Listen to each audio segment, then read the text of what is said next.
تلامذته أيضا أحمد بن مبارك المرقعاتي، ومحمد بن الفتح الهروي، والشيخ وشعيب أبو مدين، وأبو عمرو عثمان بن مرزوق القرشي.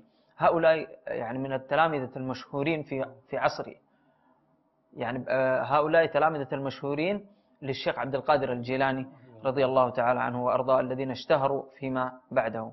وهناك قائمة طويلة بأسماء بعض تلامذة الشيخ عبد القادر الجيلاني رحمه الله تعالى، منهم الإمام القاضي أبو يعلى محمد بن محمد الفراء، والشيخ الفقيه رسلان بن عبد الله بن شعبان، والقاضي عبد الملك بن عيسى بن هرباس، وأخوه عثمان، وولده عبد الرحمن وعبد الكريم السمعاني، ويوسف بن هبة الله الدمشقي، وغيرهم الكثير. هذا بالإضافة إلى أولاده كلهم، فقد تتلمذوا عليه وسمعوا منه وتولوا التدريس والتعليم، بعضهم في حياته وبعضهم الآخر بعد وفاته رحمهم الله تعالى أجمعين.